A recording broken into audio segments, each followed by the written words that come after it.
கடந்த 2017ஆம் ஆண்டு இந்தியாவை உலுக்கிய கடத்தல் சம்பவங்களில் நடிகை பாவனாவின் கடத்தல் சம்பவம் மிக முக்கியமானது. காரணம், மலையாளத்தில் பிரபலமான நடிகையாக வலம் வந்த பாவனா தமிழில் சித்திரம் பேசுதடி, தீபாவளி, கூடல் நகர் போன்ற திரைப்படங்களில் நடித்ததன் மூலம் தமிழ் சினிமாவிலும் பிரபலமாகியிருந்த நேரம் அது. கடந்த 2017ஆம் ஆண்டு பிப்ரவரி மாதம் படப்பிடிப்பு முடிந்து ஊருக்கு திரும்பிக் கொண்டிருந்த நடிகை பாவனாவை ஒரு கும்பல் காரில் கடத்தியது. பல மணி நேரம் காரில் வைத்து பாவனாவை தவறான முறையில் அந்த கும்பல் துன்புறுத்தியது. ஒரு கட்டத்தில் இது குறித்து பாவனா கண்ணீர் மல்க காவல் நிலையத்தில் புகார் அளிக்க போலீசார் தீவிர தேடுதல் வேட்டையில் இறங்கினார்கள். அப்போது பாவனாவை கடத்தியது பல்சர் சுனியும் அவரது கூட்டாளிகளும் என்ற தகவல் போலீசாருக்கு கிடைக்க பின் அவர்களை கைது செய்தார்கள் காவல்துறையினர். மேலும் அந்த கடத்தல் சம்பவத்திற்கு மூளையாக செயல்பட்டது பிரபல மலையாள நடிகர் திலீப் என்றும் குற்றம் சாட்டப்பட்டது. தமிழில் கேப்டன் விஜயகாந்துடன் ராஜ்யம் என்ற திரைப்படத்தில் இணைந்து நடித்திருந்த மலையாள நடிகர் திலீப் 1998ஆம் ஆண்டு நடிகை மஞ்சு வாரியாரை திருமணம் செய்து கொண்டார். சில ஆண்டுகளிலேயே இருவரும் கருத்து வேறுபாடு ஏற்பட்டு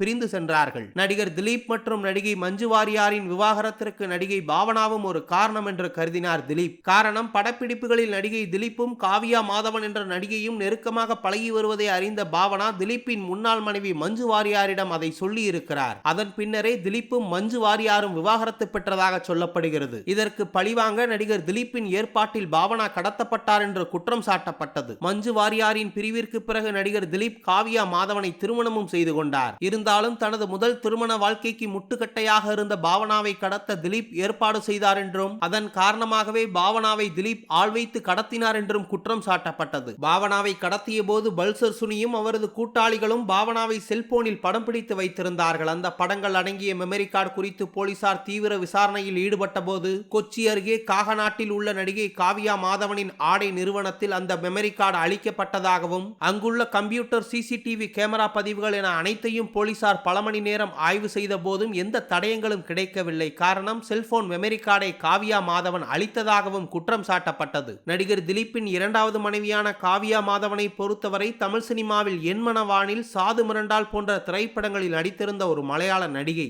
தனது கணவர் நடிகர் திலீப்பின் மன உளைச்சலுக்கு காரணமான நடிகை பாவனாவை கடத்துவதற்கு காவியா மாதவனும் ஒரு காரணம் என்று பலரும் அவர் மீது குற்றம் சாட்டினார்கள். இந்த வழக்கில் வன்கொடுமை அரங்கேற்றிய பாவனாவின் கார் டிரைவர் பல்சர் சுனிக்கு நடிகர் திலீப் 1.5 கோடி ரூபாய் கொடுத்ததாக குற்றம் சாட்டப்பட்டது. இந்த சம்பவம் நடந்து 8 ஆண்டுகளை கடந்த பின்னும் இன்றும் இந்த விசாரணை நீதிமன்றத்தில் நடந்து கொண்டுதான் இருக்கிறது. ஒவ்வொரு முறையும் இந்த வழக்கில் குற்றம் சாட்டப்பட்ட நடிகர் திலீப் 13 மணி நேரத்திற்கு மேலாக போலீசாரால் விசாரணை செய்யப்பட்டார். ஏன் ஒரு கட்டத்தில் ஆள்கடத்தல், பெண்மையை களங்கப்படுத்துதல், ஆதாரங்களை அளித்தல் போன்ற வழக்குகளின் கீழ் நடிகர் திலீப் கைது செய்யப்பட்டு சிறையில் அடைக்கப்பட்டார். பின் சில நாட்களில் ஜாமீனிலும் வெளியே வந்தார். கடந்த 8 ஆண்டுகளாக நடைபெறும் விசாரணையில் நான் பாவனாவை கடத்த சொல்லவில்லை என தனது குற்றச்சாட்டை திலீப் இன்று வரை மறுத்துதான் வருகிறார். படப்பிடிப்பு முடிந்து திருச்சூரிலிருந்து எர்ணாகுளம் நோக்கி காரில் வந்து கொண்டிருந்த பாவனாவை கடத்தி அவரை வன்கொடுமை செய்த கும்பலை தற்போது வரை காவல்துறையினர் தீவிர விசாரணையில் ஈடுபடுத்திதான் வருகிறார்கள். நடிகை பாவனாவை காரில் கடத்தி கூட்டு தொல்லை கொடுத்தது, பெண்மையை களங்கப்படுத்தியது,